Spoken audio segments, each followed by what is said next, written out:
దేశ ఆర్థిక రాజధాని ముంబైలో 189 మందిని పొట్టనబెట్టుకున్న 2006 నాటి బాంబు పేలుళ్ల కేసులో 5గురికి ప్రత్యేక న్యాయస్థానం మరణశిక్ష విధించింది. మరో 7గురికి జీవిత ఖైదు విధించింది. తీర్పు ఆలస్యమైందన్న పేలుళ్ల బాధితులు దోషులకు శిక్ష పడటాన్ని స్వాగతించారు. 2006 జులై 11 ముంబైలో 10 నిమిషాల వ్యవధిలో సబర్బన్ రైల్లో వరుస పేలులతో విధ్వంసం సృష్టించిన కేసులో ప్రత్యేక న్యాయస్థానం తుది తీర్పు వెలువరించింది.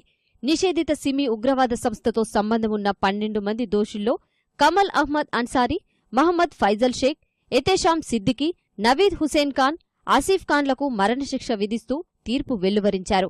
మరో 7గురు తన్వీర్ అహ్మద్ అన్సారీ, మహమ్మద్ మాజిద్ షఫీ, షేక్ అలం షేక్, మహమ్మద్ సాదిద్ అన్సారీ, ముజమిల్ షేక్, సోహైల్ అహ్మద్ షేక్, జమీర్ అహ్మద్ షేక్లకు జీవిత ఖైదు విధించింది.